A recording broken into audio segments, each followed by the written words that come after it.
Good morning, bonjour. Welcome everybody, bienvenue to Le Monde. I am Felix Jimenez Ciesa, Trade Commissioner at the Canadian Embassy in Lima, Peru, in charge of the infrastructure and transportation files. It is nice to have you all here in this webinar where we will try to provide Canadian companies with relevant information on the construction sector in Peru, its main characteristics and perspectives. First, I'd like to inform you that today's interventions throughout the webinar will be in Spanish. I myself will switch to Spanish as soon as I'm done with my opening remarks for consistency. For that, today's webinar has the option to access simultaneous translation in case you need it. You just need to click that below button and select the language of your preference. Also, if you feel like making questions to our panelists, please feel free to send your questions using the Q&A button. Today, first, I want to talk briefly about the commercial relationship between Canada and Peru and the Canadian Trade Commissioner Service. Then we will continue to talk about the construction sector and the report that gathers us today. It is worth highlighting that Peru is the third largest investment destination for Canada and is the third most important destination for Canadian product in South America. Investments are primarily in the mining, oil and gas, and financial services sector. On the other hand, Canada is the fifth most important export destination for Peru. All of this supported over the past decade by our free trade agreement, and more recently by the work on the CPTPP, that is the Comprehensive and Progressive Trans-Pacific Partnership, and of course, the Pacific Alliance. Canada's commitment to Peru is, of course, broader and goes beyond collaboration on commercial interests. We are great hemispheric allies. We actively participate in important regional discussions, including through the OAS and the Lima Group on democratic governance and efforts to counter corruption. And we work together to promote human rights, gender equality, and sustainable inclusive growth. Our bilateral assistance program in Peru includes projects that range from promoting economic diversification in rural areas, empowering marginalized youth and women in vulnerable communities, to even modernizing the public service.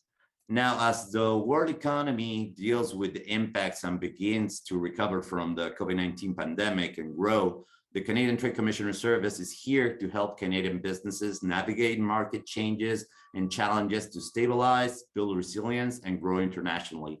We do this through our network of trade commissioners in cities worldwide and our funding and support programs and initiatives. Our main tasks include providing key market insights and practical business advice, helping to open the door to new business opportunities globally, identifying qualified business contacts, and resolving complex business problems in foreign markets. We can also help Canadian companies gain a competitive advantage by doing business in a socially and environmentally responsible manner, which can mitigate risk, promote innovation, strengthen a company's brand, and improve their bottom line, particularly as the Government of Canada expects Canadian companies operating abroad to respect human rights, operate lawfully, and be socially and environmentally responsible. To summarize and to keep it short, the TCS promotes Canadian economic interests in global marketplace. Particularly today, we're here to support Canadian companies to develop business in Peru. However, to be successful here, Canadian companies need to have a basic understanding of their specific industry. We feel like this is exactly the case for the construction sector in Peru, which is considered to be one of the fastest growing sectors in the Peruvian economy after the pandemic. Without further ado, I am pleased to introduce you to the members of CMS Grau, international law firm in charge of developing the report, Understanding the Construction Sector in Peru, commissioned by the TCS in Lima, which you can access later by reaching out to me. I'll leave my contact details for all attendees. After that, we will have a discussion panel with two experts in the field, which I will introduce beforehand. Now I will switch my language to Spanish. Please remind that you can choose the simultaneous translation option if you need it. Tenemos ahora a Raúl Rabina. Raúl es líder del área de inmobiliario y construcción de CMS Grau y cuenta con sólida experiencia en la adquisición y saneamiento de predios para el desarrollo de proyectos de inversión privada y pública en distintos sectores como minería, hidrocarburos, electricidad, infraestructura, agricultura, entre otros, con énfasis en negociaciones complejas y con organizaciones sociales. Ha asesorado al Estado en reformas legales destinadas a la mejora del marco regulatorio para el desarrollo de proyectos de inversión y en la titulación y saneamiento de predios rurales. Tiene experiencia en la elaboración de estrategias y dirección de equipos multidisciplinarios encargados de la negociación, adquisición y saneamiento de los predios para el desarrollo de distintos proyectos. Nos acompaña también Julio Castillo. Él es abogado del área de inmobiliario y construcción de CMS Grau y cuenta con más de 10 años de experiencia en las áreas de derecho inmobiliario, construcción y corporativo. Durante su ejercicio profesional ha asesorado a distintas empresas en el diagnóstico, adquisición y saneamiento de derechos superficiales para proyectos comerciales, de energía, proyectos mineros, de telecomunicaciones, infraestructura, entre otros, tanto en terrenos rurales como urbanos. Julio también ha participado en negociaciones para adquisición y saneamiento de terrenos comunales y de propiedad pública. Además cuenta con expertise en el asesoramiento de ejecución de contratos de obra para grandes proyectos de infraestructura. Por último, tenemos a Giancarlo Villafranchi. Giancarlo es socio del área de infraestructura y proyectos de CMS Grau y cuenta con más de 15 años de experiencia trabajando en proyectos de infraestructura, incluyendo el desarrollo de asociaciones público-privadas, obras por impuestos y convenios de gobierno a gobierno. Él cuenta con amplia experiencia en el desarrollo, negociación e implementación de proyectos. Asimismo, Giancarlo lideró equipos técnicos, financieros y legales como jefe de proyectos portuarios y aeroportuarios en Proinversión, la agencia de APPs del Estado peruano, teniendo a su cargo diversos proyectos de inversión en dicha entidad. Les recuerdo también, solo una aclaración al público, estaremos aproximadamente terminando en 1 hora y media máximo para que puedan calcular su tiempo. Sin más presentaciones por el momento, Raúl, adelante por favor con la presentación. Muchas gracias, Félix. Bueno, no quiero empezar sin agradecer a la Embajada de Canadá por la confianza en CMS Grau para la elaboración de este reporte relacionado con el mercado de la construcción en el Perú y sus distintos componentes a efectos de ser una herramienta para el conocimiento, especialmente de las empresas constructoras canadienses.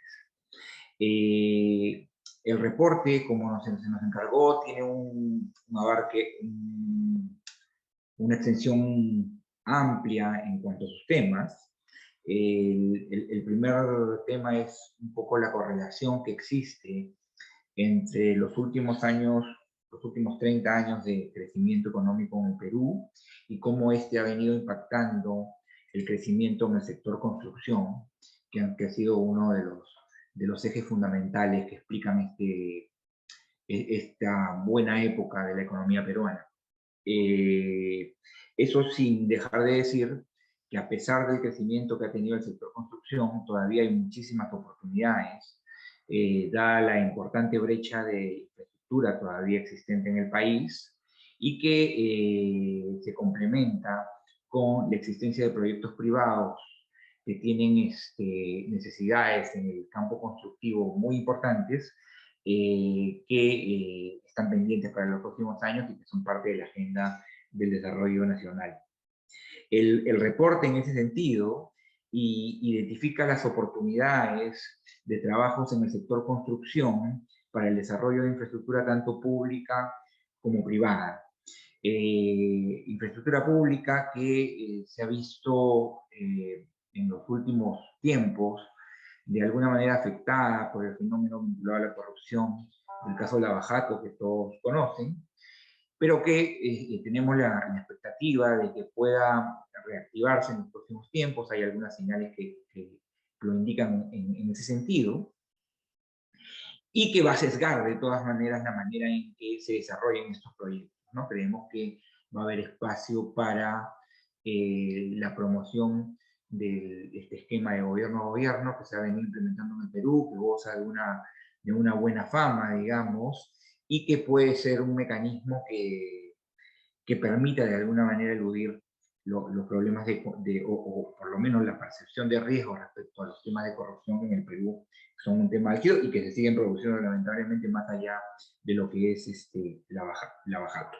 En ese sentido, el reporte también describe estas nuevas tendencias que se vienen generando en el país, que como comentábamos, tiene el énfasis en tratar de controlar el problema de la corrupción, ¿no? Este esquema de gobierno a gobierno, la presencia cada vez mayor de algo nuevo en el Perú, que es la existencia de contratos colaborativos, sobre lo cual hay poca experiencia y por lo tanto, de alguna manera, la presencia de empresas extranjeras, empresas constructoras extranjeras, puede ayudar a traer también parte de expertise que es necesario desarrollar en el país. También el reporte hace una descripción general del marco regulatorio vinculado a los temas de construcción, tanto los propiamente directamente vinculados con la construcción pública y privada, la contratación pública, como con otros temas, digamos, que son de impacto en el desarrollo de esta infraestructura, ¿no? Temas ambientales, temas de impuestos, temas laborales, temas inmobiliarios y de acceso a terrenos, que son muy importantes en el Perú. Varios de los proyectos emblemáticos de infraestructura que se han venido desarrollando han tenido problemas de trabas en su desarrollo justamente por problemas de acceso a la tierra, ¿no? El Metro 2, por ejemplo, se ha llegado a ir a arbitraje justamente por problemas vinculados a esto que en el pasado han estado vinculados a obligaciones del Estado con el concesionario de liberación de los terrenos. Hoy por hoy la tendencia parece cambiar y se está considerando más ceder esta responsabilidad en la liberación, por lo menos en toda lo que es la parte técnica, porque hay actos administrativos que no se pueden ceder, al propio concesionario. Entonces es una dinámica que necesita que los concesionarios estén preparados para poder desarrollar esto. Luego, el reporte hace un mapeo de lo que podría venirse en diversos sectores en la agenda de construcción, tanto pública como privada. El Perú es un país, digamos, que reúne dos condiciones fundamentales. Tiene un problema de infraestructura, o de brecha de infraestructura importante, con lo cual ahí hay un espacio, digamos, como para crecimiento, y tiene, aunque con el pendiente de resolver varios temas sociales que son hoy los que más preocupan en el sector, tiene claramente una característica económica muy vinculada a recursos naturales, en especial al sector minero, ¿no? Donde además la presencia de la inversión canadiense es muy, muy importante, tanto a nivel de exploración y desarrollo de proyectos. Entonces ahí creemos que hay un espacio natural para las constructoras canadienses que pudieran llegar de la mano de esta inversión canadiense que está presente en el tema de recursos naturales en general. Esto es básicamente, digamos, a manera de introducción, y culminadas estas breves palabras, cedo el orden de la exposición a mi colega Julio Castillo, quien hará propiamente la presentación en detalle del reporte. Julio. Gracias, Raúl. Buenos días con todos. Les agradezco su presencia y, bueno, empezamos con la exposición del informe, que le hemos denominado Understanding the Construction Sector in Peru, Legal Framework and New Trends. Siguiente, por favor. Esta es la presentación. Siguiente.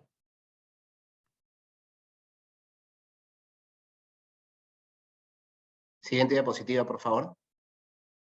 Ahí está, perfecto.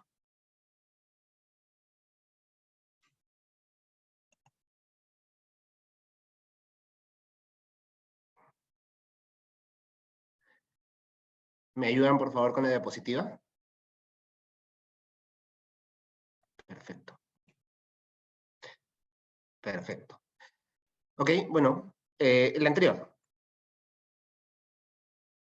Estos son los temas que vamos a tratar. Ya Raúl ha adelantado rápidamente de algunos, así que pasaremos directamente ya a la exposición de los principales hallazgos, ¿no? Siguiente. Quisiera empezar la presentación explicando un poco de los números que nos van a permitir entender mejor el crecimiento económico del que hablaba Raúl, que ha empujado el crecimiento del sector. La década de los 70 y 80 fueron económicamente muy malos para Latinoamérica en general, pero en especial para el Perú. Nosotros en realidad no solo tuvimos un periodo de recesión más largo del que tuvo Latinoamérica, que se extendió hasta mediados de 1990. Que empezó en el 75 y se extendió hasta mediados del 90. Como recuerdan, la Constitución peruana vigente fue emitida en 1993 y fue la que dio origen a una serie de reformas políticas y económicas que permitió el crecimiento macroeconómico del país y se sustentó básicamente en 3 pilares económicos: la responsabilidad macroeconómica del Estado, la promoción y respeto a la inversión privada y el rol subsidiario del Estado en la economía. Es bajo este régimen económico que el Perú ha tenido un crecimiento sostenido por varias décadas, casi 3 décadas, y que se vio afectado únicamente digamos, que paró bruscamente por la pandemia, ¿no? Por el origen de la pandemia en el año 2020. Siguiente, por favor. Estos cambios macroeconómicos convirtieron al Perú en un destino de inversiones. A partir de los años 90 se privatizaron muchas industrias, la minería y energía impulsó el crecimiento del país y a la par el turismo se dinamizó, lo que generó que estas industrias requieran una mano de obra especializada y que promovió el desarrollo de proyectos de construcción. A la par, el Estado invirtió en obras de infraestructura y promovió el desarrollo de asociaciones públicos-privadas, que también permitió un crecimiento del sector de la construcción. Este crecimiento llegó a ser del 6% del PBI, ha llegado a ser el 6% del PBI en las últimas 2 décadas. Y el sector construcción se convierta en la sexta industria de mayor desarrollo, después de la minería, la pesquería, la agricultura, electricidad y manufactura. Creo que el cuadro no tiene la mejor resolución, pero nos permite ver cómo ha sido el crecimiento bastante claro desde el año 99 hasta el 2019, justo un año anterior a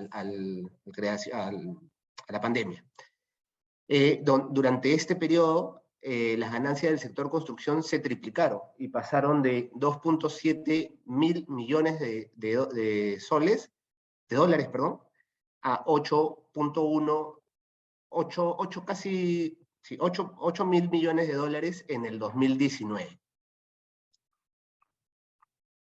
El siguiente, por favor, Giancarlo. Como se ha señalado, el crecimiento del sector, pero también de la economía, se mantuvo bastante constante hasta el 2020. El COVID-19 afectó al mundo entero, pero particularmente afectó a nuestro país. Como se sabe, los países en vías de desarrollo fueron los que más se vieron afectados por la pandemia, y nosotros tenemos la tasa más alta, una de las tasas más altas de mortalidad per cápita, pero además tuvimos la economía cerrada por muchos meses, lo que ha golpeado fuertemente nuestra estabilidad económica. En ese contexto, y a sabiendas que el desarrollo de la industria de la construcción tiene un fuerte impacto en el desarrollo de trabajos, en la creación de trabajos, y dinamiza la economía, las entidades multilaterales y los gobiernos han puesto énfasis en que sea el sector de construcción y el desarrollo de infraestructura el que movilice la economía del país y nos permita el resurgimiento de la economía, ¿no? Impulse el resurgimiento, la economía después de la pandemia. El Banco Mundial ha resaltado la necesidad del país de continuar el desarrollo de obras de infraestructura para continuar para continuar con el crecimiento, reducir desigualdades y generar bienestar de la población. Esta necesidad de impulsar el desarrollo de la infraestructura ya había sido reconocida en el año 2019. En el 2019, el gobierno aprobó el Plan Nacional para la Productividad y Competitividad, que estableció como objetivo prioritario del país proveer al Perú de infraestructura de calidad. En ese contexto, en el mismo año 2019, se emitió el Plan Nacional de Infraestructura para la Competitividad, que cuantificó la brecha de infraestructura en más de 363.000 millones de soles, es decir, casi 100.000 millones de dólares, y priorizó la ejecución de 52 proyectos de infraestructura en rubros como agua, desagüe, energía e infraestructura vial. Estos 52 proyectos priorizados significaban un portafolio inicial de 27.000 millones de dólares a ser ejecutados que debían ser ejecutados de manera priorizada, tanto a nivel nacional, de gobierno nacional, como de gobiernos regionales y locales. Siguiente, por favor.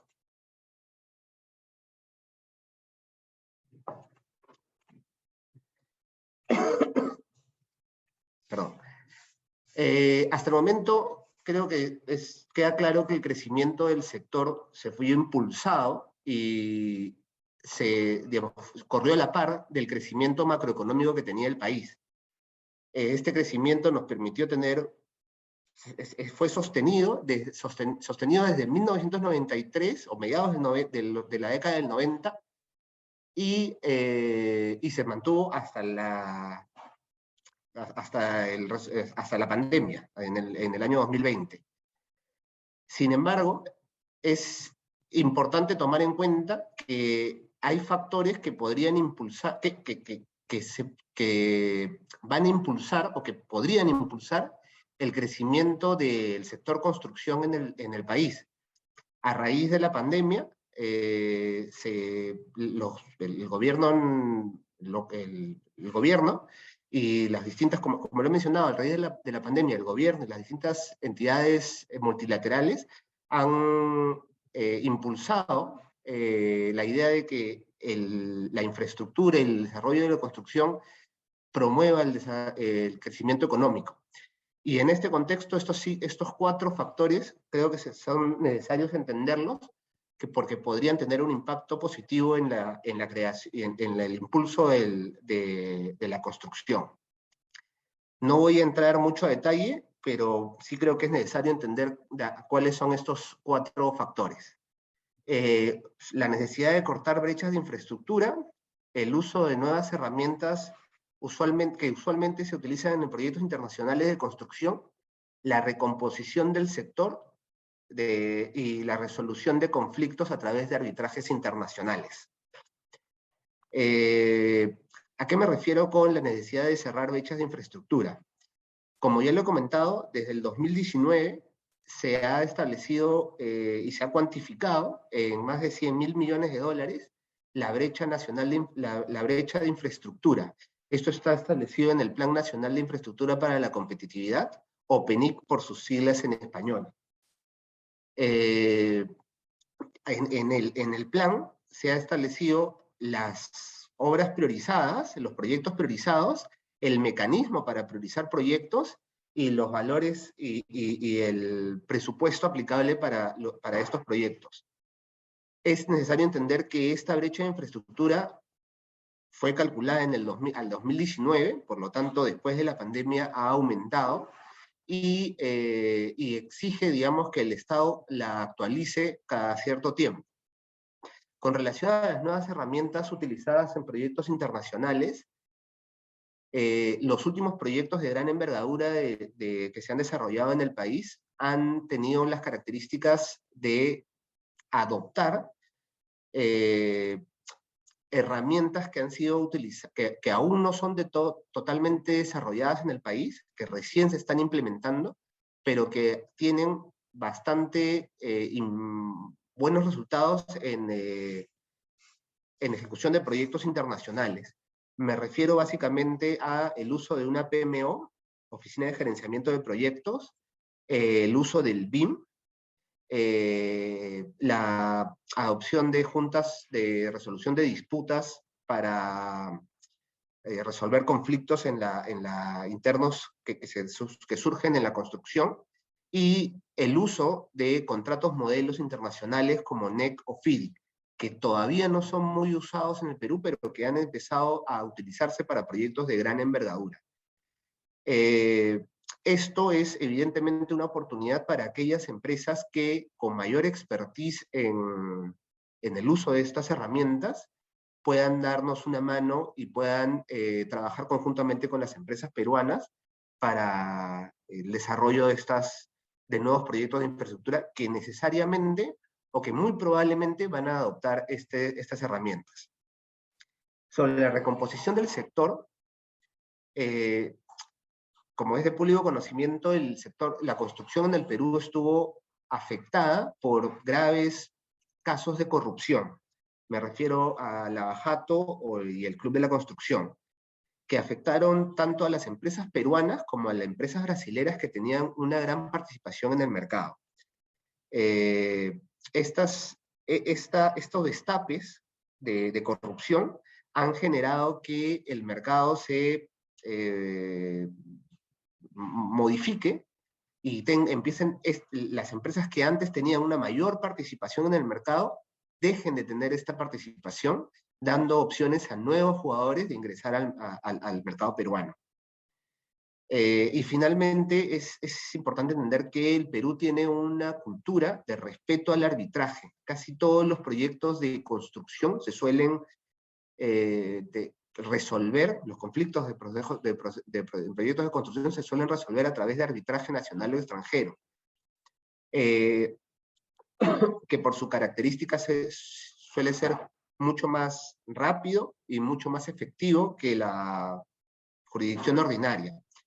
Esto genera una seguridad que es bastante atractiva a las empresas que recién llegan al país y que pueden confiar en que cualquier conflicto va a ser resuelto en arbitraje. Siguiente, por favor. No obstante lo que hemos señalado, es importante también tomar en cuenta que hay factores que pueden disuadir el impulso del desarrollo de la construcción y que afectan la llegada de nuevas empresas al mercado peruano.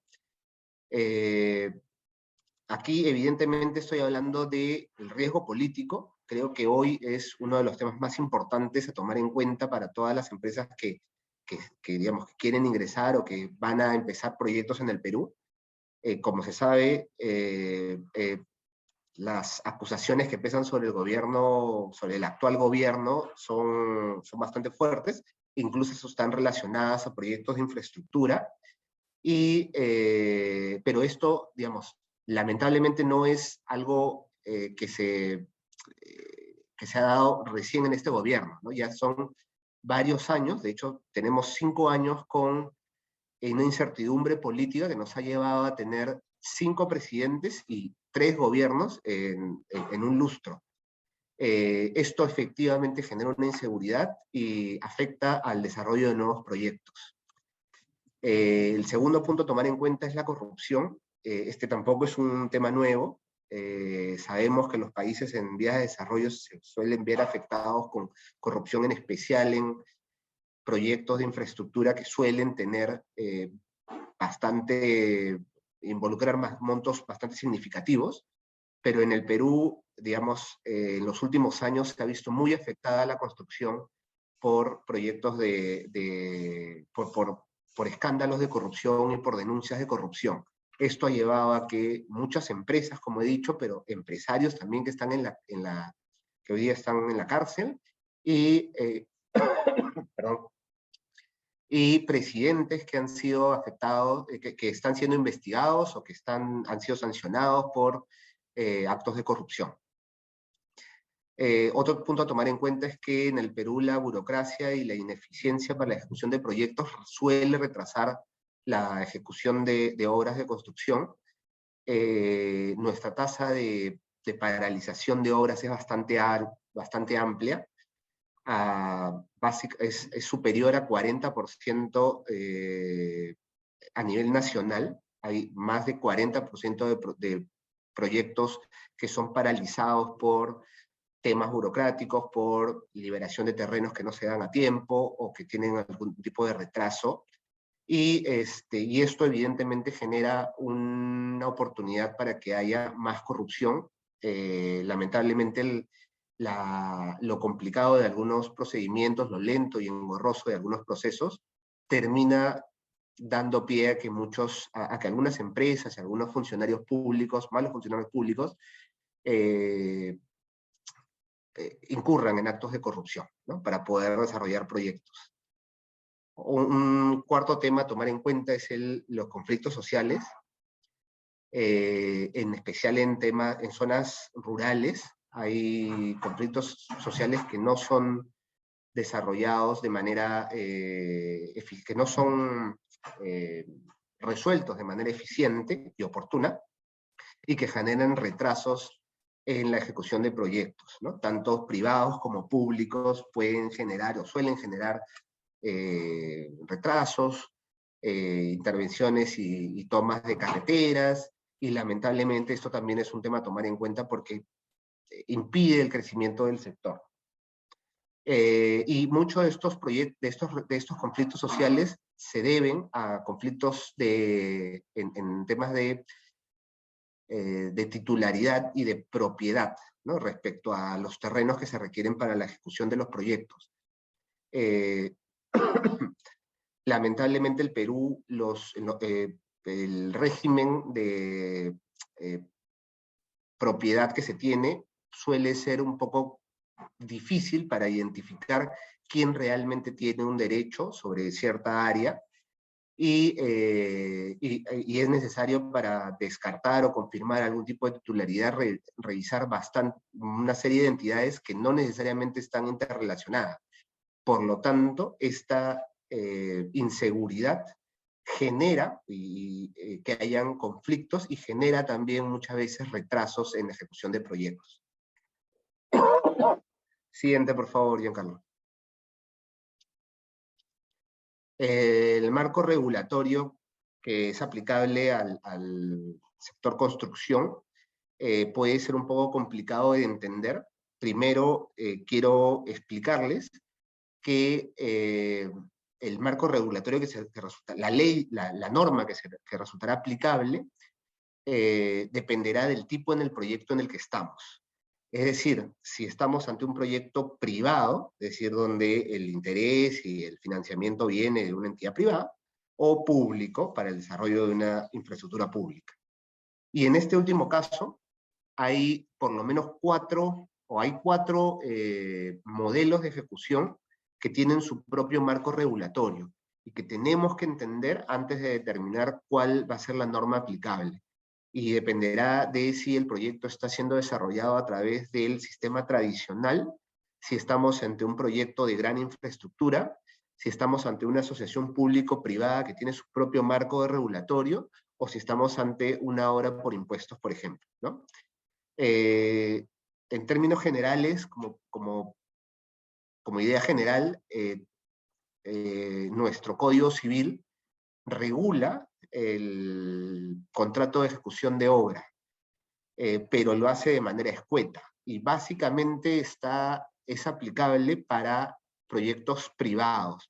No obstante, también es aplicable de manera supletoria a proyectos públicos. Es importante entender, yo entiendo que no todos acá son abogados, entonces cuando hablo de manera supletoria implica que, si bien cada modelo de ejecución tiene su propio marco regulatorio, si no estuviese regulado algún punto en específico en estas normas especiales que regulan este modelo, tendremos que revisar si el Código Civil dice algo al respecto.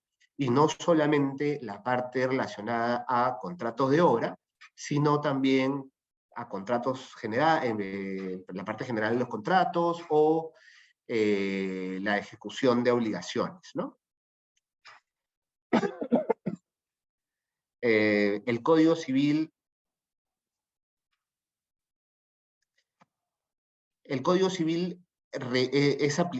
básicamente los proyectos de inversión privada se regulan bajo el Código Civil, pero el Código Civil peruano tiene una predisposición hacia la autonomía privada. ¿Esto qué significa?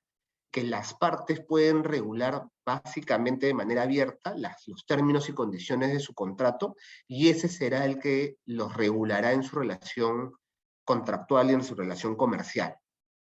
No obstante, sí existe un ordenamiento marco en el Código Civil, del cual en algunos casos no podrán traspasar las partes y no podrán regular expresamente contra esas normas mínimas que el Código Civil a veces dispone.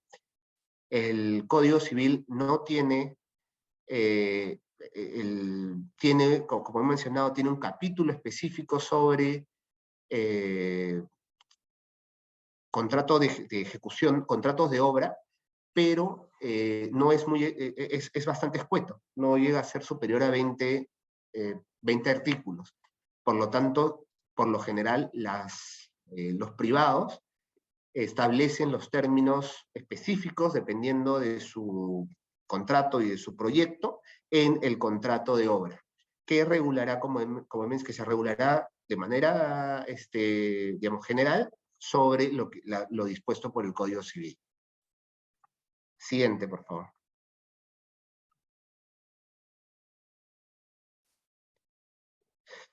Respecto al marco regulatorio aplicable en los 4 modelos de ejecución, entraré a desarrollar cada uno de los puntos. Básicamente son estos 4. Siguiente, Giancarlo, please, por favor. El régimen general se encuentra regulado por el texto único ordenado de la Ley de Contrataciones del Estado. Tiene un reglamento, una serie de directivas y normas de menor rango que también resultan aplicables. Yo creería que este es el modelo que es mayor regulado, porque sin duda es el modelo que más se usa para la ejecución de obras. Es un texto único ordenado, es decir, la norma madre ha tenido una serie de modificaciones, pero se han mantenido los términos generales y los principios generales de este régimen, casi no han variado de manera sustancial en los últimos 10 años. La gran mayoría de obras de inversión pública se regulan bajo este marco normativo. Esta ley es aplicable tanto para proyectos ejecutados a nivel nacional, por el gobierno central, o por los gobiernos regionales o locales, y evidentemente recoge y promueve los principios constitucionales de la ejecución de inversión pública, que son transparencia y promoción, digamos, promover la competencia de los postores. La Ley de Contratación del Estado no regula específicamente la ejecución de obra pública, sino regula adicionalmente la adquisición de bienes y la adquisición de servicios, pero tiene una regulación bastante importante exclusivamente para ejecución de obra. La ley establece, por ejemplo, cláusulas obligatorias que tienen que estar en los contratos, como garantías, las cláusulas anticorrupción, resolución de disputas, terminación de contratos por incumplimiento, resolución por incumplimiento, y establece las modalidades de ejecución de proyectos que se pueden utilizar. Sin embargo, por lo general, los proyectos se ejecutan a suma alzada y bajo ejecución de llave en mano, donde por lo general se termina trasladando todos los riesgos al contratista. La ley sí ha sido modificada en los últimos años y ha buscado implementar estas herramientas internacionales y este enfoque colaborativo para la ejecución de proyectos de ejecución pública, pero esto todavía no se ha llegado a ejecutar o a implementar en la realidad para muchos proyectos, ¿no? Sí establece, por ejemplo, el uso del BIM, sí permite que se implemente una PMO, y sí establece la posibilidad y la obligación en algunos casos, cuando los montos son considerables, de tener una junta de resolución de disputas para resolver conflictos. Pero todavía, digamos, no está muy desarrollada estas herramientas que suelen ser más utilizadas a nivel internacional y que, como veremos, sí han sido base fundamental para la adopción de otros modelos de ejecución como son los gobierno a gobierno. Lamentablemente, como lo he mencionado, es el modelo de mayor ejecución para proyectos de inversión, pero a la vez también es el proyecto que más retrasos y que más corrupción ha generado, ¿no? Entonces, existe evidentemente una intención, una tendencia a reducir los retrasos y reducir las incidencias de corrupción, modificando o adoptando nuevas herramientas internacionales que nos permitan desarrollar proyectos de manera mucho más eficiente. Otro modelo de ejecución que tiene su propio marco regulatorio es los gobierno a gobierno. Este es un modelo básicamente nuevo para el Perú.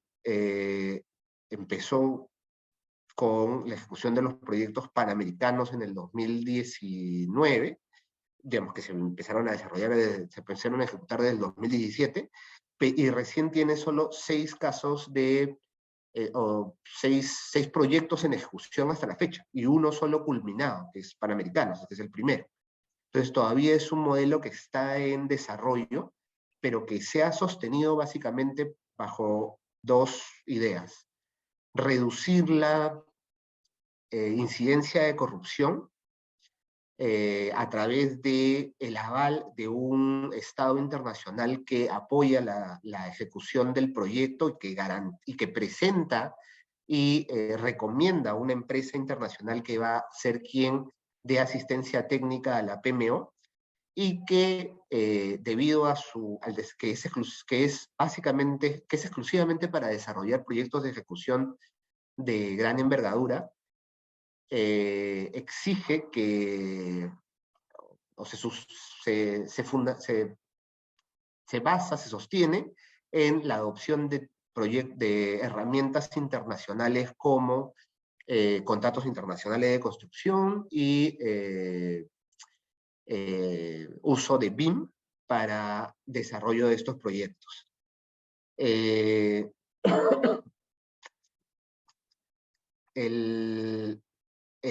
proyecto, los G2G inicialmente requieren, están digamos, previstos para ejecución de proyectos de gran envergadura económica y requieren que el proyecto sea declarado de interés nacional.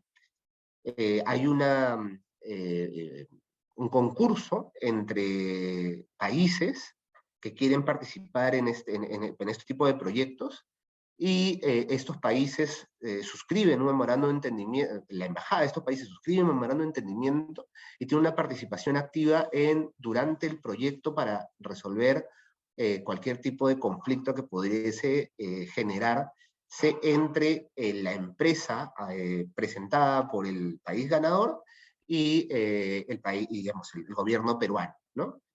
Esto todavía es un nuevo modelo de ejecución, pero digamos, creemos que se van a desarrollar muchos proyectos a través de esta modalidad. Inicialmente, los proyectos gobierno a gobierno tenían un marco regulatorio específico para cada proyecto. Así funcionó en los Panamericanos.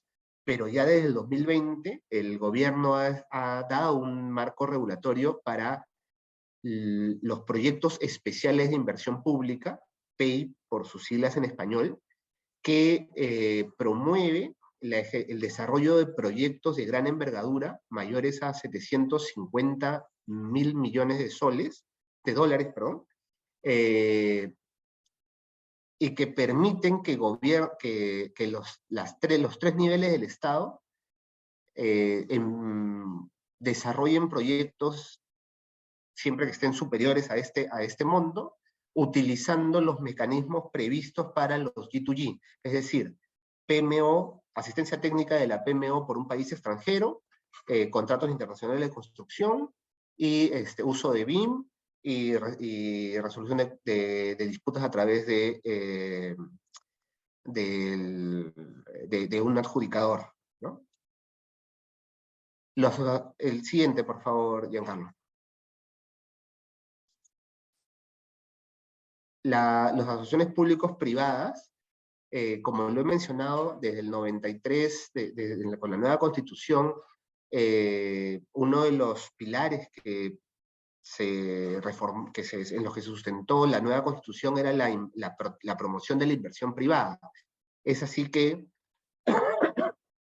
a raíz de, a mediados de los 90, se empezó a transferir se empezó a concesionar muchos proyectos de inversión a través de asociaciones públicos-privadas.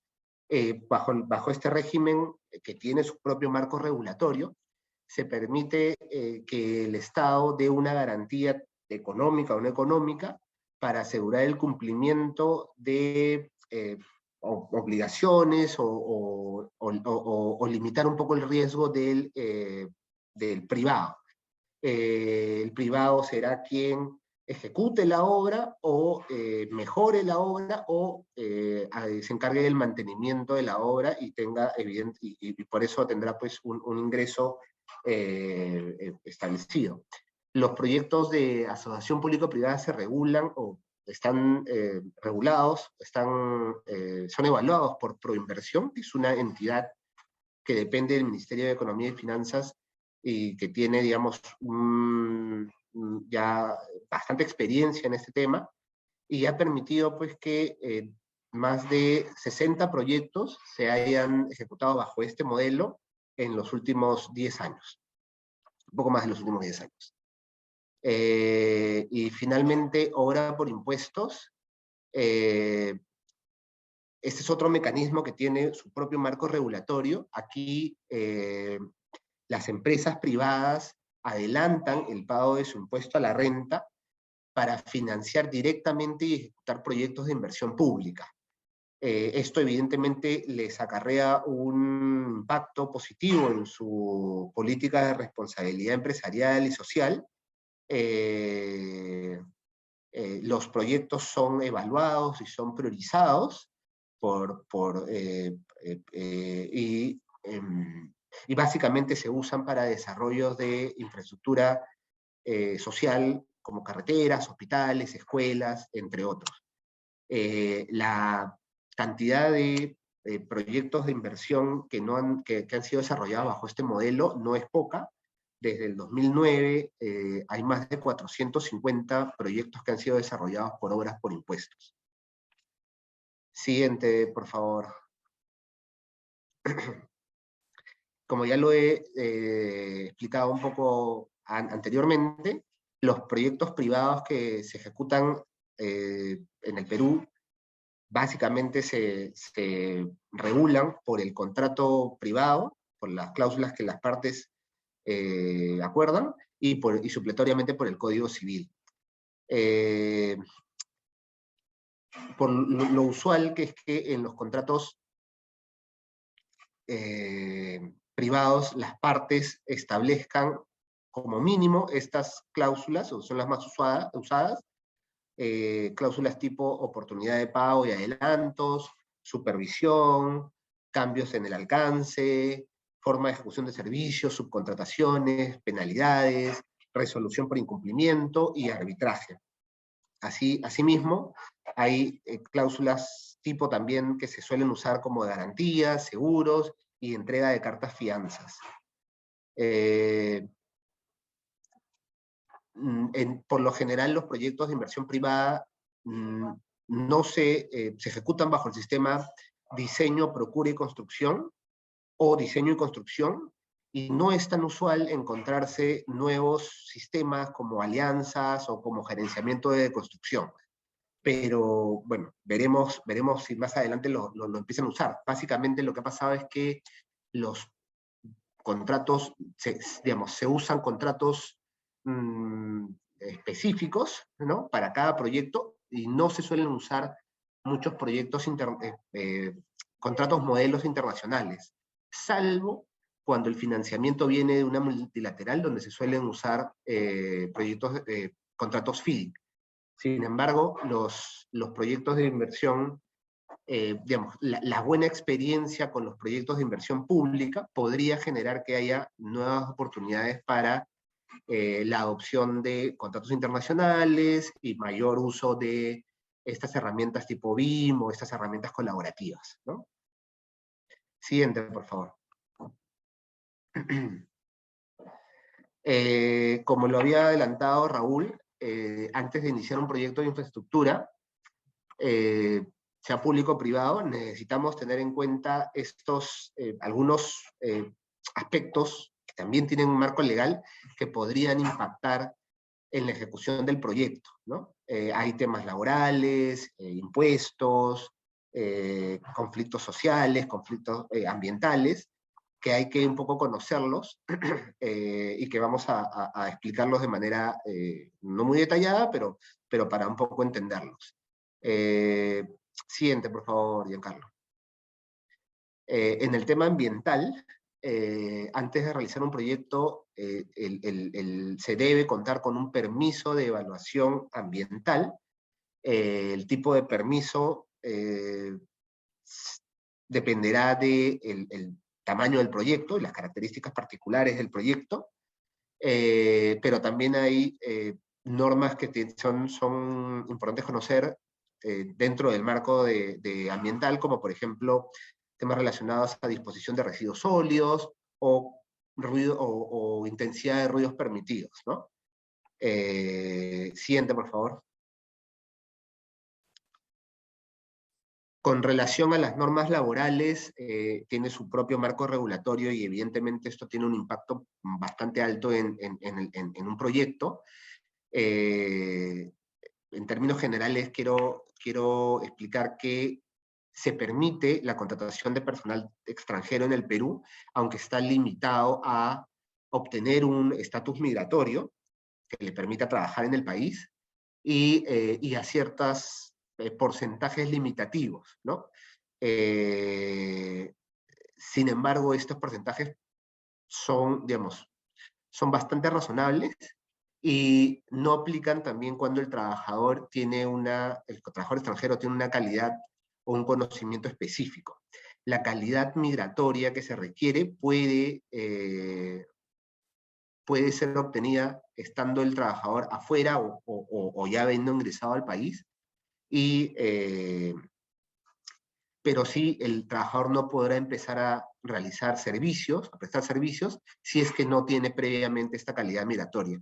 Esto es necesario entenderlo porque podría generar un retraso de mantener a un trabajador en el país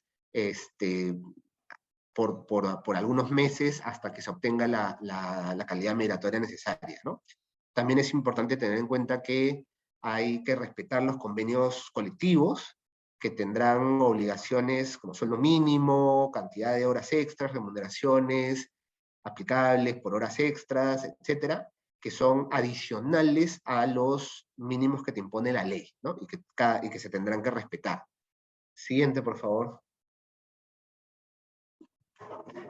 Sobre los temas de impuestos, básicamente, acá bastante conciso, se paga impuestos, la tasa por el impuesto a la renta es de 29.5%, luego de reducir gastos, el IGB es del 18%, y adicionalmente las empresas constructoras les corresponde pagar una contribución a Censico, que es el Servicio Nacional de Capacitación para la Industria de la Construcción, que asciende a 0.2% de los ingresos. Siguiente, por favor. Sobre temas de propiedad inmobiliaria o de propiedad, es necesario entender que para poder ejecutar un proyecto de obra, se requiere tener con permisos de licencias de construcción. Estas licencias solo son otorgables en zonas urbanas, ¿no? Entonces, muchos proyectos que se van a desarrollar en zonas rurales requieren previamente la modificación del estatus del suelo. También tenemos que tener en cuenta que en el Perú existe una regulación específica respecto a comunidades campesinas.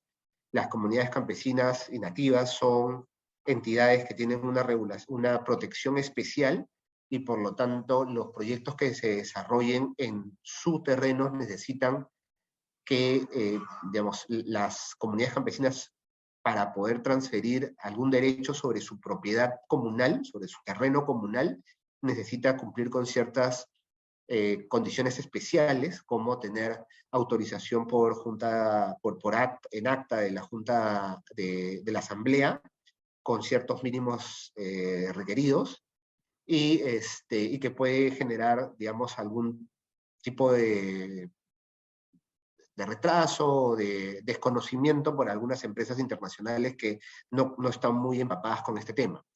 Evidentemente también hay una regulación aplicable por temas de cultura y terrenos que son dedicados exclusivamente para protección ambiental, ¿no? Entonces, por cierto, como somos un país donde hay digamos, algunas zonas tienen características, digamos, históricas. Antes de iniciar un proyecto se tendrá que descartar o no si existe alguna limitación por el Ministerio de Cultura sobre esa zona. Adicionalmente también hay una regulación específica sobre el tema de expropiación y liberación de terrenos, que era un poco lo que yo había adelantado a Raúl, que se está buscando hacer más eficiente esta liberación de terrenos para proyectos de infraestructura, pero que evidentemente también tiene sus particularidades y sus retrasos. Siguiente, por favor, Giancarlo.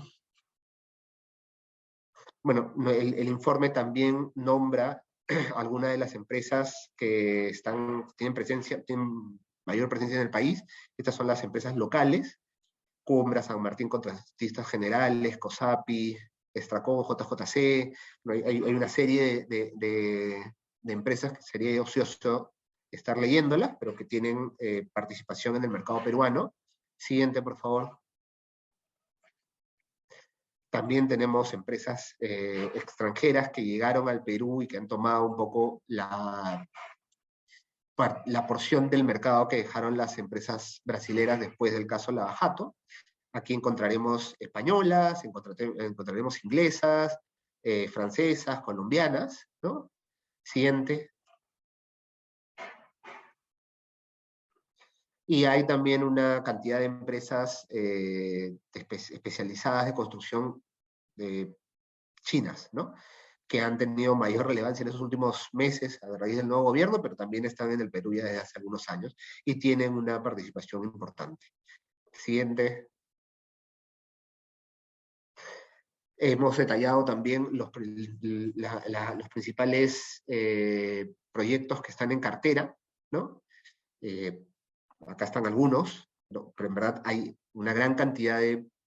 Esto lo resumen, digamos, ¿no? Pero hay una gran cantidad de proyectos, tanto por asociaciones público-privadas, por proyectos de obras por impuestos, y, digamos, contratación tradicional, pero también hay proyectos mineros que se están desarrollando y proyectos de energía, ¿no? La última creo que es la que viene. Bueno, y acá es un poco el equipo que desarrolló este informe, y bueno, quedamos a su disposición para cualquier consulta, ¿no? Excelente, muchas gracias, Julio. Muchas gracias en verdad en general a los miembros de CMS Grau por la presentación de este reporte, conteniendo información muy valiosa para entender mejor los sectores de construcción e infraestructura. Ciertamente el tiempo no es suficiente para explicar a detalle todos los detalles del reporte, que es un reporte bastante completo, pero se podrá solicitar. De la misma forma, le recordamos a la audiencia que pueden dejar sus preguntas en la sección de Q&A Bueno, y ahora para comentar los hallazgos de este reporte y brindarnos sus principales perspectivas, tanto para los sectores público y privado de construcción e infraestructura, tengo el agrado de presentarles a dos expertos en la materia. Ellos se unirán a los expositores de CMS Grau en este panel de discusión.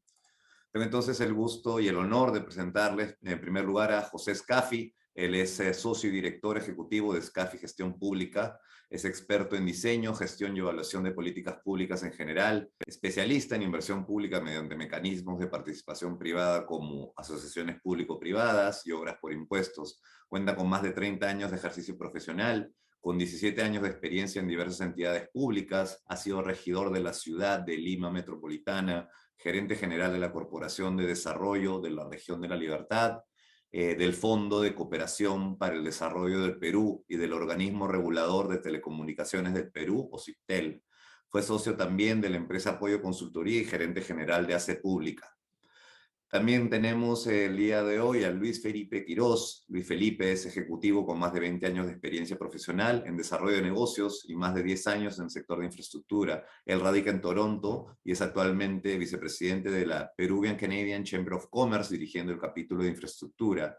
Luis Felipe es administrador por la Universidad de Lima, tiene un MBA de la Universidad de Quebec en Montreal y ha seguido el CEO's Management Program de la Escuela de Negocios de Kellogg en Chicago. Tiene experiencia en planificación estratégica, dirección y cierre de proyectos, así como en generación y mantenimiento de sólidas relaciones comerciales de largo plazo con socios estratégicos de gobierno y de agencias extranjeras en todos los niveles.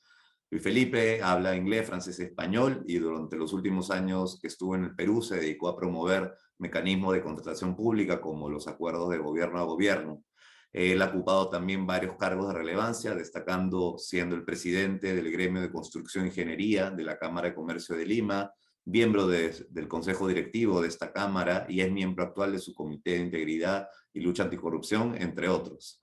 Sin más, le doy la palabra a José Scafi. Adelante, José, con tus apreciaciones del reporte y tus comentarios. Muchas gracias, Félix. Saludo y agradezco a los organizadores del evento, los felicito además. Y mi primer comentario solo es de elogio al reporte. Yo creo que es un buen vademecum, ¿no? Es una buena hoja de ruta para todo aquel que quiere entender el marco regulatorio, los riesgos, las oportunidades que ofrece el Perú a empresas tanto constructoras como inversionistas privados que quieran desarrollar proyectos de construcción. La contribución mía está más, como soy especialista en inversión pública, me quiero concentrar un poco en la problemática de la inversión pública. Como bien han dicho Julio y Raúl, tenemos una gran brecha de acceso a servicios públicos, ¿no? La cifra que muestra el reporte es la brecha de acceso, pero si sumamos, si entendemos que el problema de brechas en el Perú es una brecha de acceso a servicios públicos de calidad, ¿no? La infraestructura no tiene ningún propósito si no brinda servicios de salud, de educación, de transitabilidad. Entonces estaríamos hablando de que la oportunidad de inversión que ofrece el Perú es probablemente 2 o 3 veces más grande que la que hasta ahora se menciona, ¿no? Y los problemas de acceso a servicios de calidad claramente se tienen pues en temas como agua y saneamiento, ¿no? Donde según Naciones Unidas solo la mitad de los peruanos tiene acceso a agua segura y a saneamiento seguro. En salud, el acceso y la desigualdad en el acceso a nivel nacional, creo que todos la conocemos. En el Perú, en educación, a pesar de que el presupuesto en los últimos años ha crecido en 9.000 millones de soles, en 44%, todos los indicadores de rendimiento académico, matemáticas, en comprensión lectora, han caído en primaria, ¿no? El único que sube un poco es secundaria, pero tenemos mucha plata, tenemos cada vez más dinero producto de todo lo que han indicado muy bien Julio en términos del crecimiento económico sostenido del Perú, el crecimiento de la inversión, ¿no? Lo mismo en salud se ha más que duplicado los recursos y los indicadores de salud no mejoran y la infraestructura que manejamos en colegios y postas y centros, gran parte de ella no funciona bien, ¿no es cierto?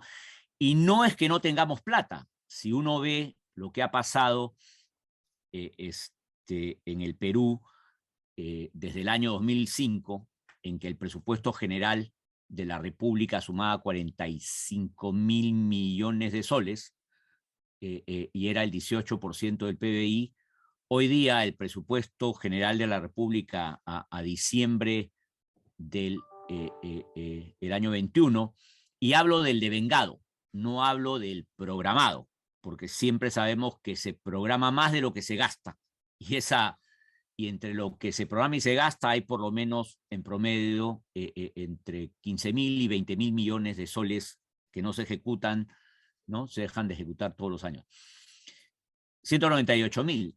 El gasto corriente, las regiones y municipios manejan cada vez más gasto corriente y sin embargo todavía el gobierno nacional tiene un mayor impacto por todos los temas de sueldos y planillas de toda la burocracia. Sin embargo, si vamos a inversión pública, ya las regiones y municipios manejan el 58% de la inversión pública e incluso el 40% que maneja el gobierno termina trasladándose a las regiones y municipios a través de diferentes mecanismos, ¿no? Por lo tanto, cada vez tenemos más plata, pero no gastamos todo y no lo gastamos bien, ¿no es cierto? Según Apoyo, a abril del año 22 comparado con abril del 19, toda la inversión pública ha crecido 3%, pero si le restamos el aporte que han hecho los G2G y las APPs, la inversión pública convencional cae 8%, ¿no es cierto? Entonces, eso quiere decir que tenemos un serio problema de gobierno y de gerencia. No se gasta todo y no se gasta bien. Y de hecho, para entender un poco las propuestas que voy a hacer, en un estudio que hicimos a septiembre del 21 de una base de 260.000 proyectos de inversión, el 98% de esos proyectos era menor a 50 millones de soles. 40% era menor a 1 millón, ¿no es cierto? Miren la cantidad de atomización y fragmentación que hay en el proyecto. Y ese 98% en número gastaba el 44% de toda la inversión. Y el 2% restante se llevaba el 56% de la inversión. Lo que quiere decir es que tenemos que saber separar estrategias de inversión según tamaños de proyectos. Y la mayoría de proyectos pequeños y algo medianos está a cargo de regiones y municipios que han mostrado pues serios problemas de capacidad de gobierno y de gerencia de todo el ciclo de la inversión pública. Y todo el ciclo de la inversión pública arranca con la programación de las inversiones para el cierre de brechas, pero esa programación para el cierre es básicamente de infraestructura. Hay que agregarle el cierre de brechas de calidad de servicio, porque lo que importa siempre tiene que ser primero el usuario. De nada me vale construir si no atiendo a la gente, no mejoro la vida de la gente. Para eso es que funciona el Estado en inversión pública y para eso se hizo la descentralización. Entonces, tenemos que tener estrategias que separen la gestión pequeña, mediana, de la grande, ¿no? Y para las grandes nos han dado muy bien el marco. Están las APPs, creemos que hay que volver a los orígenes del poder que tenía Proinversión, de los equipos de profesionales. Aún hay buenos profesionales en el sistema, sin embargo, hay que desregular todo el peso regulatorio que tiene el rector sobre el gestor, ¿no es cierto? Los reguladores no pueden, a través de la regulación, administrar las instituciones que regulan. Lo que tienen que hacer es crear los incentivos y mecanismos para que hagan lo que deben, porque eso es lo que más nos conviene a todos, ¿no? Eso sería un buen rector. Si vemos además el avance del PENIC, ¿no es cierto? El 66% del total de fondos del PENIC corresponde a APPs, el 31% a obras públicos, ¿no? Pero de los 52 proyectos que se priorizaron en el Plan Nacional, solo 30 están en ejecución, de 128.000 están en ejecución 28.000 millones, transportes es el que muestra básicamente 40 de los 51 millones, ¿no es cierto? Pero un estudio que hizo el Consejo Privado de la Competitividad arroja que si quisiéramos llegar a ejecutar todo de acuerdo a lo planeado, tendríamos que tener gastos en los próximos 5 años solo para el PENIC de 6.500 millones. Creo que el marco de los PMOs, de los G2Gs, de los PIPs, como decían, de los proyectos especiales de inversión pública, es un buen marco para mediana y gran envergadura, ¿no? Pero también creo, como voy a decir, que sería un excelente esquema para fortalecer capacidades de todo tipo de entidades públicas de los 3 niveles de gobierno, ¿no es cierto? Si contratáramos, por ahora, todos han elegido, incluso los PIPs, contratarlos utilizando el esquema gobierno a gobierno, como bien dice el estudio Grau, la ley permite que se pueda usar PMOs sin modelo gobierno-gobierno. Si no lo hacen los funcionarios es porque no se sienten seguros de que la ley de contrataciones del Estado les dé toda la protección que le puede dar un régimen como el G2G, ¿no es cierto?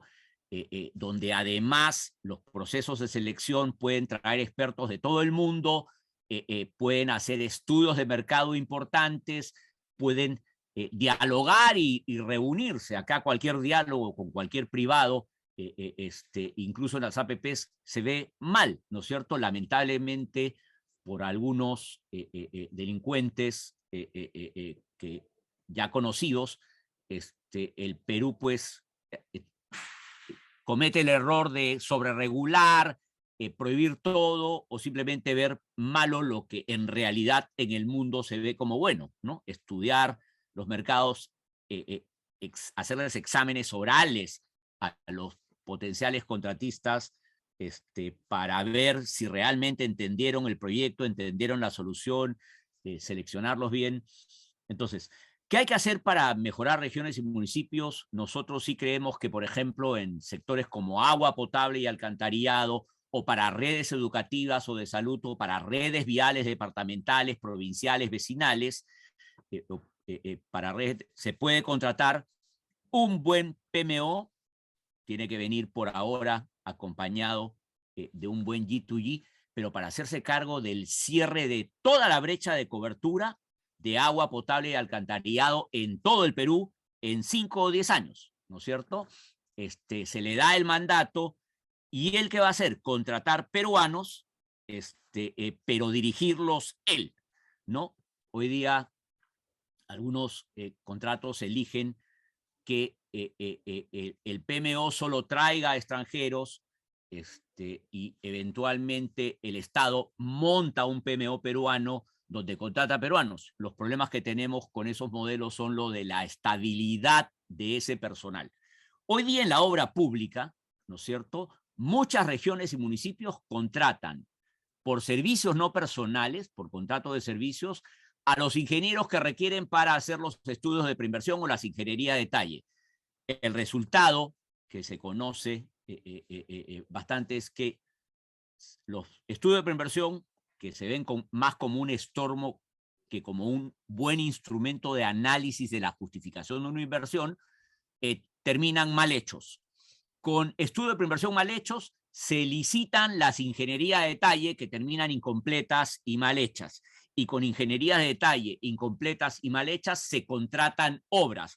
Pero como todo el mundo le tiene miedo a dar adicionales porque se ve mal o porque mañana más tarde la Contraloría o la Fiscalía los enjuician por el pánico a las instituciones tutelares, simplemente no toman decisiones de dar adicionales cuando por dar el servicio público a la gente y para el fin del hospital es necesario ese adicional, ¿no es cierto? Entonces, acá creo que en el corto plazo tenemos que tener mecanismos que garanticen que antes de licitar una obra, porque una obra hecha con una mala ingeniería o licitada con una mala ingeniería termina en obra paralizada, en arbitraje, en juicios, y es lo que tenemos en las obras medianas.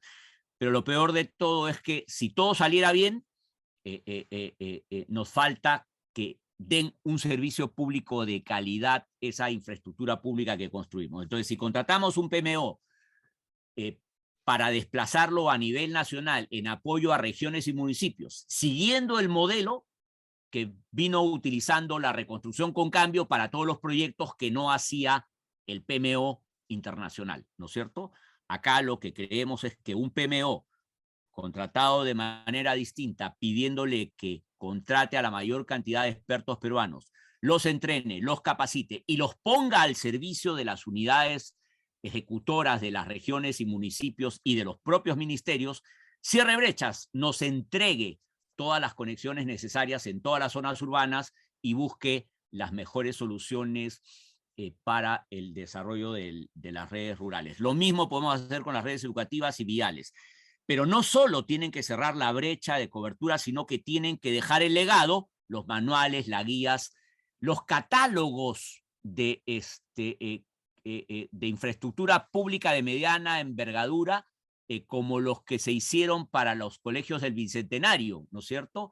Los hizo Educación. Esos son expedientes técnicos de piezas Lego de un aula, y con aulas tipo se hace un pabellón y luego se hacen 2 pisos o 3 y se tienen los Legos tipo de las escaleras. Y ese Lego tiene la ingeniería de detalle, la arquitectura detallada, las especificaciones técnicas, los metrados, los planos y los análisis de precios unitarios, ¿no es cierto? Entonces, ya no se tiene que depender de que cada funcionario público o equipo de funcionario público mal pagado, que rota mucho, haga ingenierías a la medida, como si fuera un terno para cada caso. No, infraestructura educativa, infraestructura de salud se puede estandarizar con estos catálogos. Entonces, el PMO no solo ayuda a resolver problemas de infraestructura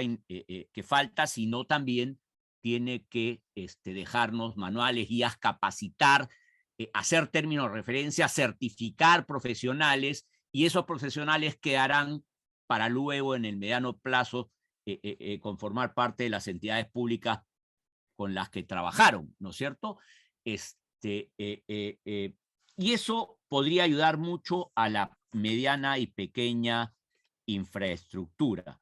Evidentemente también para el largo plazo hay que reformar el sistema de gestión de recursos humanos del Estado, hay que modernizar permanente. Yo creo que la ley de contrataciones, los sistemas administrativos tienen que adecuarse a la gestión descentralizada de servicios. Hoy día estamos plagados de unidades de producción de servicios públicos enanas, chiquititas, ineficientes y sin gente preparada. Eso es lo que tenemos que reformar, porque lo que queremos es mejorar la vida de la gente. Y en temas de de grandes proyectos, creo que tenemos muchas muy buenas experiencias en todo lo que es la gestión de conocimiento de proinversión para seguir rescatando las APPs exitosas y el modelo que funcionó bien, ¿no es cierto? Es importante priorizar infraestructuras como la línea 2, la línea 3 y 4 del metro. Yo personalmente creo que requieren una solución integral, y lo que hay que hacer no porque se demore Proinversión como se demora ahora, lo que hay que hacer es corregir todo lo que hace que Proinversión se demore, fortalecer las capacidades de Proinversión y darle la autonomía que siempre tuvo para conducir con un gabinete o un directorio de ministros empoderados, tomar decisiones y sacar los proyectos grandes. Pero también se pueden combinar los PMOs con APPs, por ejemplo, en el tema de agua se puede construir toda la infraestructura por PMOs, pero paralelamente preparar las APPs para la operación y mantenimiento, porque ya tenemos muchos años con empresas públicas de servicios atomizadas y fracasadas. Debiera haber una por región en lugar de hasta 2 o 3 por ciudades capitales, ¿no? Tenemos 52 EPS. Entonces, creo que podemos combinar todos los modelos que ha dicho muy bien, y con eso debiéramos poder resolver el tema de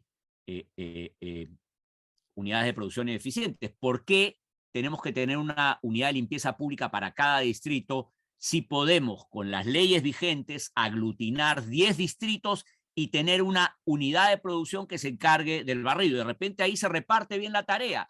Los distritos barren, pero el recojo de la basura es con camiones que maneja la unidad de gestión de los 10 distritos. Se crea una unidad de gestión para 10 distritos, todos contribuyen ahí, pero esa unidad tiene que ser una unidad ejecutora, como las UGELs, como los hospitales grandes, tienen que ser unidades eficientes, ¿no es cierto?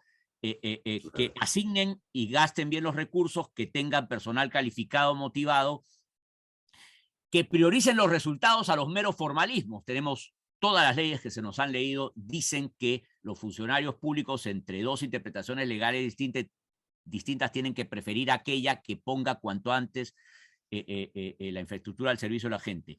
Tenemos que tener sistemas de información, seguimiento, monitoreo de la gerencia de proyectos y gestión de contratos, y esos utilizarlos para sacar lecciones aprendidas, ¿no es cierto? De acuerdo, sí.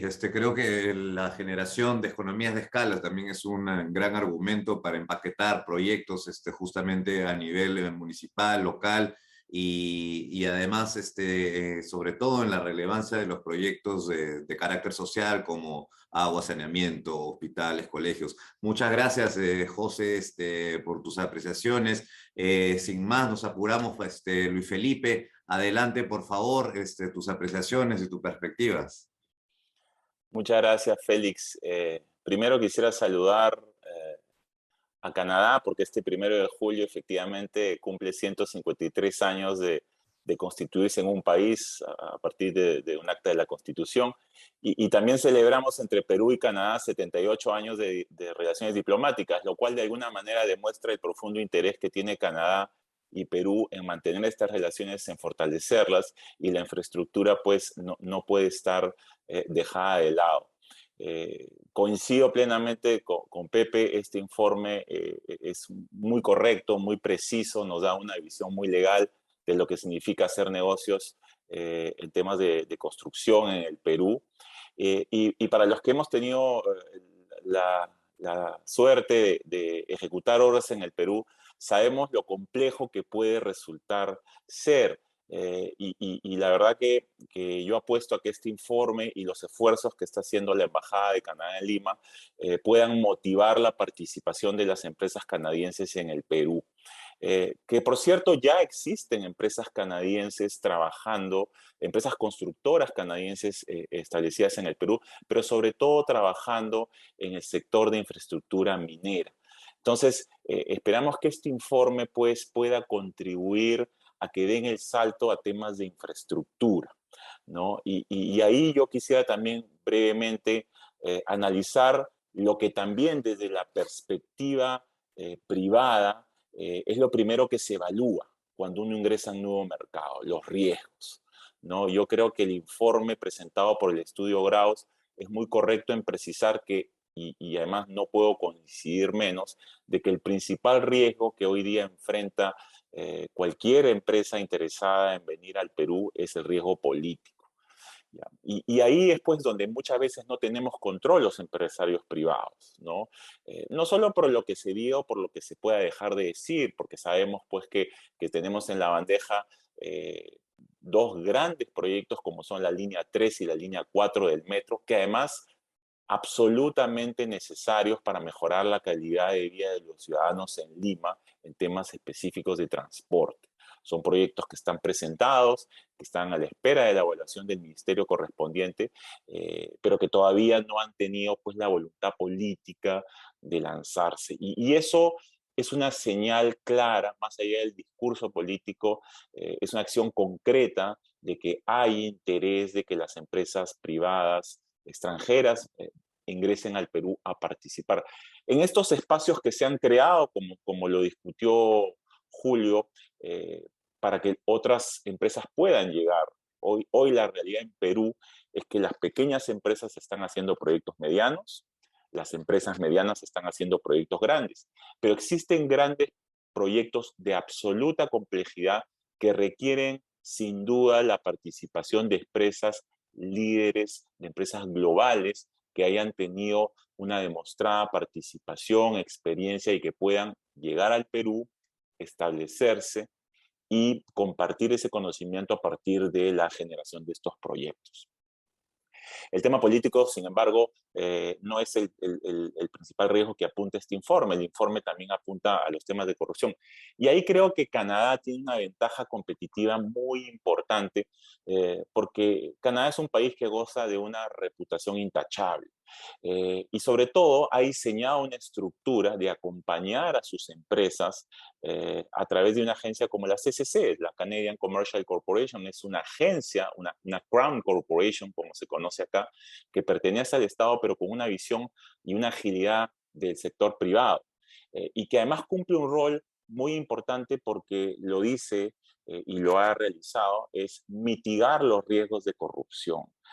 ¿Por qué? Porque acompaña no solo en la negociación de los contratos, sino que también ejerce una garantía a nivel de país para que las empresas canadienses puedan sentirse cómodas a la hora de embarcarse en estos proyectos. Entonces, existe un aparato, digamos, una estructura del gobierno canadiense que lo conforma por un lado la CCC, la EDC, que es la agencia que básicamente provee el financiamiento a las empresas canadienses, y el TCS, que es el Trade Commissioner Service, donde está Félix justamente, y todos dependen del Ministerio de Comercio Internacional de Canadá, cuyo objetivo no es otro que acompañar a sus empresas a poder hacer operaciones y establecer en otros nuevos mercados más allá de Canadá. Entonces, sí existe una ventaja competitiva como país de Canadá para apoyar a sus empresas y además con la experiencia bajo la modalidad específica del acuerdo de gobierno a gobierno pueden pues ayudar a desembarcar adecuadamente.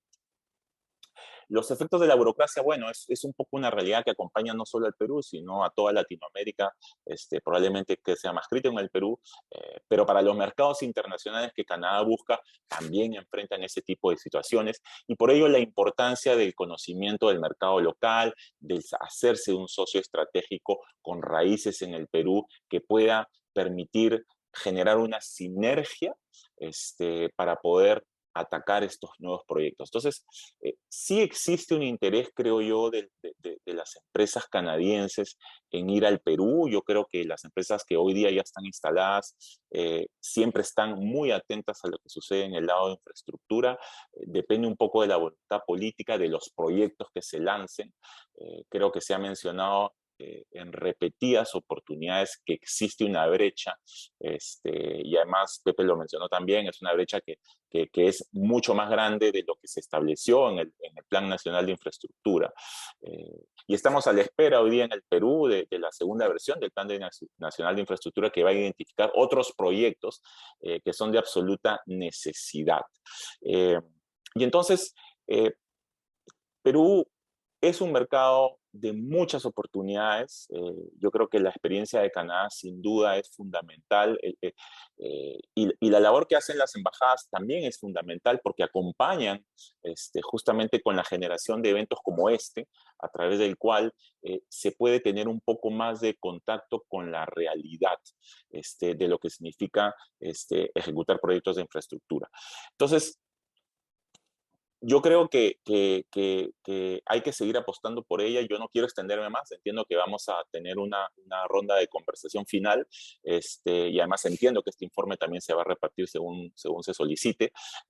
Pero mi mensaje aquí es saludar los esfuerzos que está haciendo la oficina comercial de la Embajada de Canadá en Lima, en poder analizar detenidamente lo que significa el mercado de construcción e ingeniería, y en donde desde ya, en nombre del empresariado peruano, le doy la bienvenida, porque si hay alguien que espera con mucha entusiasmo, con los brazos abiertos, son las propias empresas y todo lo que gira alrededor de la construcción, que dicho sea de paso, representa 6% del PBI y le da mano de obra y trabajo a más de 1 millón de familias específicamente en el Perú.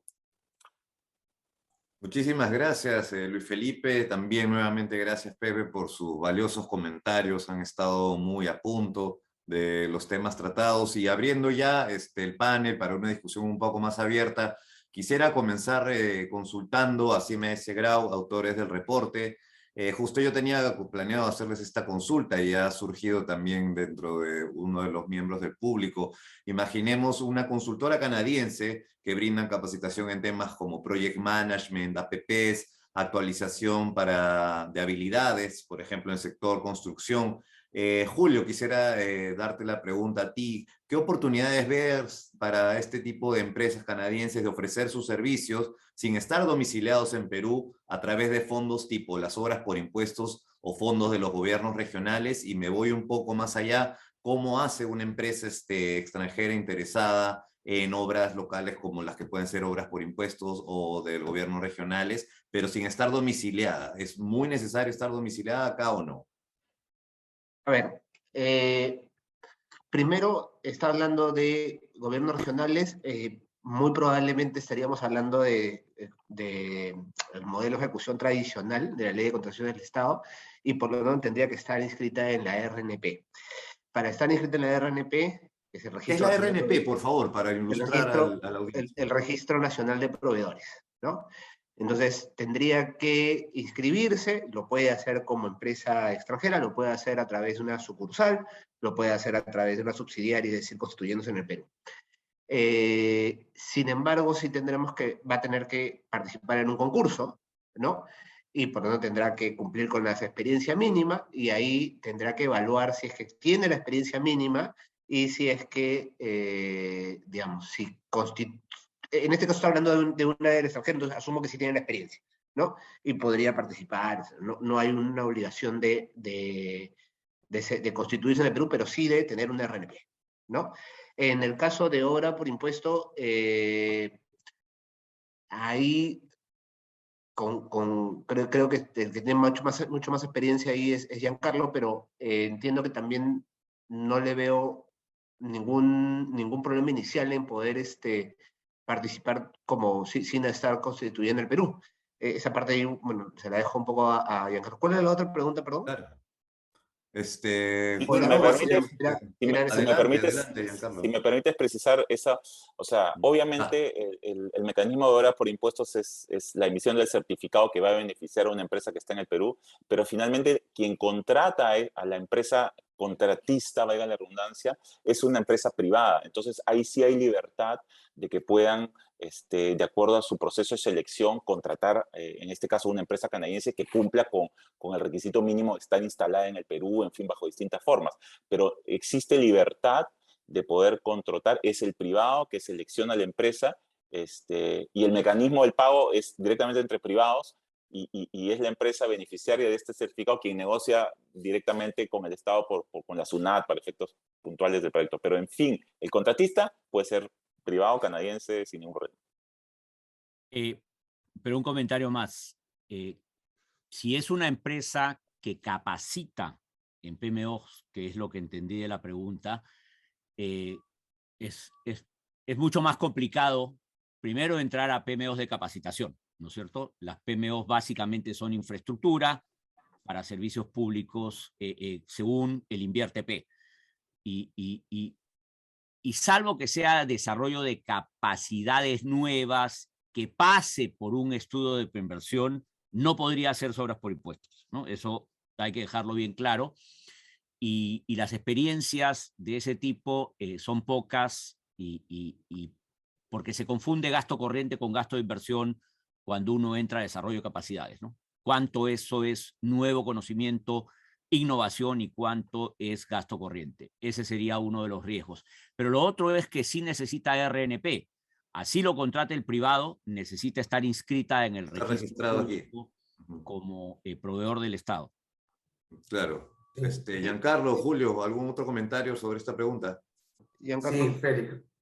Sí, Félix, gracias. Mira, en realidad va a depender un poco de, digamos, de cómo quieras presentarte. O sea, una empresa extranjera va a tener una suerte de estrategia de ver cómo se establece en el país, a dónde quiero dirigirme.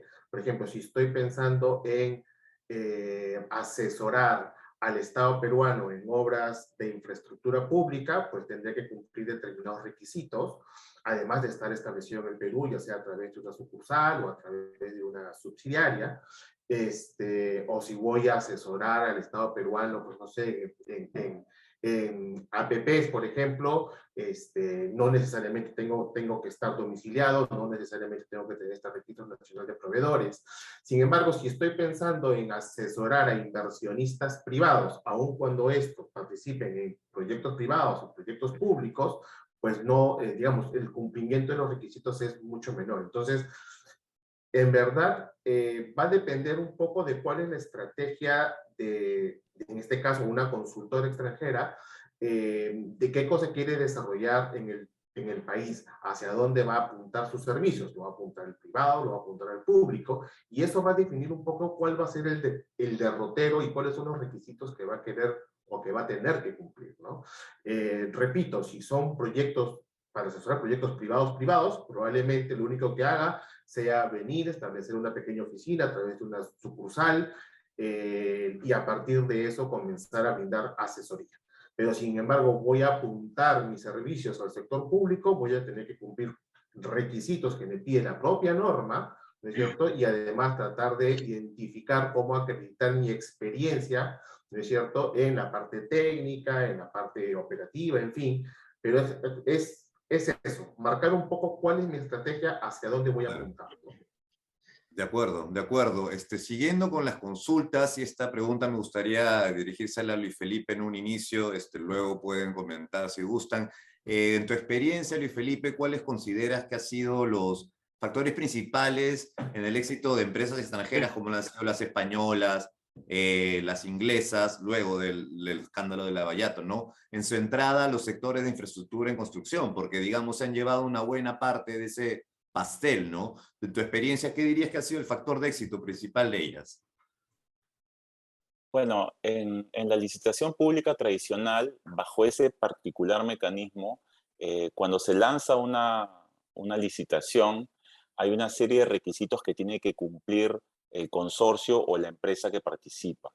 Y hay un capítulo que tiene que ver con la experiencia similar, ¿no? Entonces, lo que ayuda mucho para efectos de que una empresa extranjera pueda ingresar al mercado es justamente la experiencia que ha tenido y que pueda demostrar con documentación para participar en eso. Porque eso le da puntaje. Entonces, cuando uno lanza una obra que tenga que ver con una determinada complejidad, se habla de la experiencia similar. En el caso específico del Perú, pues puede ser que una empresa todavía no reúna esa experiencia, porque además hay que acreditarla con proyectos, con una serie de documentos, y la empresa extranjera en ese sentido, el principal aporte que da al consorcio es, porque es raro que una empresa llegue y directamente quiera trabajar. Normalmente la estrategia de una empresa es buscar un socio local, independientemente de la participación que tenga el consorcio, siempre van a buscar un socio que tenga el conocimiento local. Entonces, esa experiencia es el primer elemento que va a pesar para que pueda tener mayor puntaje. El segundo es la capacidad financiera, porque el gran producto financiero que pide para trabajar con el sector peruano es la carta fianza de fiel cumplimiento y la carta fianza de adelanto directo y de adelanto de materiales. como están las cosas en el Perú y el sector vista justamente esta situación en donde se ha perdido mucho la confianza, pues para una empresa extranjera que tenga una espalda financiera importante, no es una limitante el poder presentar las garantías correspondientes, por ejemplo, el tema de banco finalmente y transferencias, en donde se garantiza justamente el poder presentar una línea de crédito y emitir las cartas fianzas en Perú, que requiere como garantía fundamental para la ejecución y los adelantos. Después está el tema de la transferencia de conocimiento, que es fundamental también, la participación de experiencias, y ahí es donde tendría pues que haber un elemento importante que motive la participación, que es que flexibilizar un poco los criterios para que las experiencias de los profesionales extranjeros puedan reconocerse a la hora de participar en los proyectos, porque sabemos pues que hay veces viene un profesional con muchísima experiencia, pero no está, digamos, homologado en el Perú, porque tiene que hacer un tema de convalidación, el Colegio de Ingenieros tiene que inscribirse, y esos procesos a veces toman tiempo. Lo que no ayuda definitivamente es los plazos, ¿no? Cuando hablamos de licitación pública tradicional, siempre son muy cortos los plazos, y ninguna empresa seria, y menos cuando va incursionando en el mercado, puede lanzarse sin haber analizado toda la matriz de riesgo que puede significar un proyecto, no solamente en lo técnico, ojo, porque como le decía Pepe, la deficiencia en los estudios preliminares de inversión origina pues que después se vengan los adicionales, las presiones de plazo, que son inevitables, ojo, en todas partes, incluso en Canadá, los proyectos siempre pueden demorar más y siempre pueden cortar más. Lo que pasa es que hay una perversión en la comunicación mediática que ha dañado eso, porque es imposible que un proyecto diga exactamente cuándo acabar. O sea, siempre puede haber algo, lo que se llama estas zonas pues, que desconocidas, estas fuerzas mayores, que hace que un proyecto dure más y cueste más, siempre. Claro que sí, de acuerdo. Esta es una consulta que también parte de la audiencia, me parece pertinente dirigirse a la CMS Grau. Ustedes me dirán quién gusta responderla. Ellos preguntan si es que hay alguna especie de incentivos tributarios para inversores extranjeros. También consultan si es que se puede explicar el proceso de crear una corporación o compañía en el Perú. No nos va a dar el tiempo mucho, pero quisiera entonces hacerle estas dos preguntas. ¿No hay incentivos tributarios para un inversor extranjero en el Perú? Y si es que es muy complicado o no crear una empresa o registrar una corporación aquí. Y a ver, Félix, respecto al tema de los incentivos, en realidad sí, desde el inicio de los años 90 se establecieron una serie de normas que promueven lo que es inversión privada en el país, ¿no? Y efectivamente hay incentivos tributarios que se dan a los inversionistas extranjeros, locales y extranjeros en realidad, para el desarrollo de proyectos, ¿no? Por ejemplo, tenemos lo que es la recuperación anticipada del IGB o la suscripción de los convenios de estabilidad jurídica. Entonces, lo primero es que sí existe, o sea, sí hay incentivos, hay algunos requisitos que se tienen que cumplir, en fin, hay un procedimiento administrativo que tomará más o menos tiempo, pero en primer lugar sí hay. Ahora, con relación al tema de establecer una empresa en el Perú, en realidad no es un proceso complicado, es un proceso, la verdad, que bastante estandarizado. Antes tomaba mucho más tiempo establecer una empresa en el Perú. Ahora uno la puede hacer en 15 días. La semana pasada logré inscribir en registros públicos una nueva sociedad y me tomó 15, 20 días máximo, ¿no es cierto? Y eso no es complicado. Ahora, lo que sí uno tiene que ver es qué tipo de sociedad queremos constituir. No vamos a entrar aquí a los detalles, eso está en la Ley General de Sociedades, pero lo que sí es cierto es que uno tiene que definir qué es lo que yo quiero hacer aquí en el Perú, de qué manera me quiero establecer. Lo regular será pues que una empresa extranjera constituya o establezca una sucursal en el Perú, ¿no? Y posteriormente a eso, lo que probablemente haga es constituya una subsidiaria, que luego, si va, por ejemplo, a participar en concursos públicos, las va a hacer participar en conjunto, probablemente a través de un consorcio. ¿Por qué? Porque la sucursal traerá la experiencia de la matriz y la subsidiaria de reciente creación lo que hará es ganar experiencia para posteriormente presentarse en concursos públicos o privados, ¿no? Entonces, ese es un poco lo de estrategia que se sigue en términos generales. Repito, siempre va a depender de hacia dónde apuntemos o hacia dónde queremos enfrentar nuestros servicios, ¿no? Claro, claro, perfecto. Muchísimas gracias, Giancarlo. Bueno, nos hemos excedido ya bastante en el tiempo, solo quería hacerle una última consulta a José. José, una empresa canadiense, digamos, que está viendo con interés entrar en Perú, pero ve las noticias, lee los periódicos, ¿qué debería prestarle atención en el corto y en el mediano plazo una empresa canadiense que quiere entrar al sector de construcción en el Perú, según tú?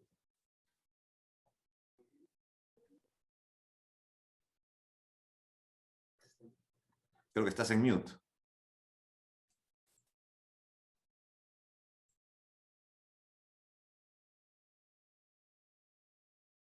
José, estás en mute.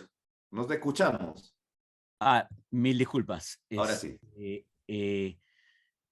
Bueno, yo sí creo que lo primero que el Perú ofrece, ¿no? Y que está muy bien resumido, es un marco constitucional que atrae a la inversión privada, le brinda seguridad jurídica, trata al nacional y al extranjero en igualdad de condiciones, no hay discriminación.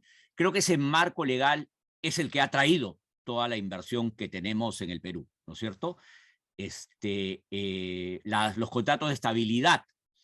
Ahora, evidentemente, como bien lo ponen, el actual momento político y lo último que ha venido desinstitucionaliza la capacidad del Estado para hacer cumplir las leyes, ¿no es cierto? Si llenas al Estado de ineficiencia y dejas todas las señales de corrupción que tenemos, no creo que realmente ese marco legal los atraiga tanto.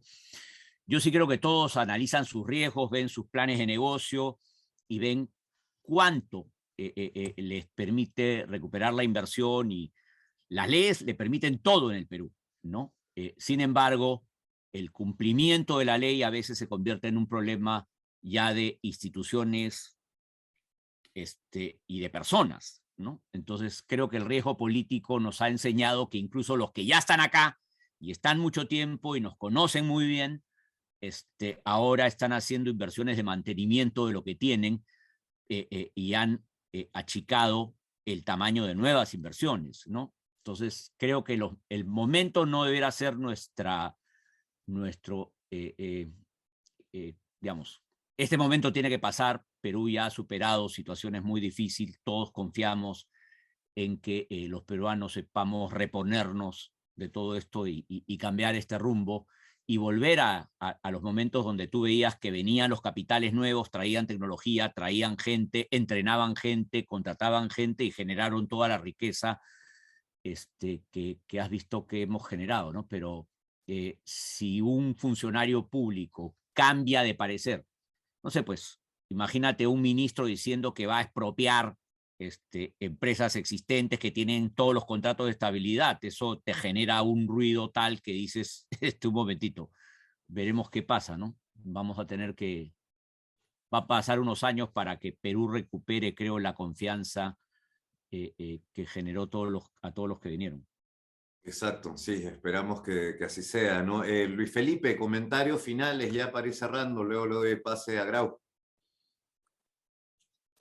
Bueno, nada, agradecerle la invitación, la oportunidad de compartir con ustedes y sobre todo que este esfuerzo sirva para que sea sostenido este esfuerzo para poder seguir atrayendo inversión privada. Yo creo que en el sector particularmente de infraestructura, en donde se crearon estos espacios por las causas que se han mencionado a lo largo de la presentación, son oportunidades.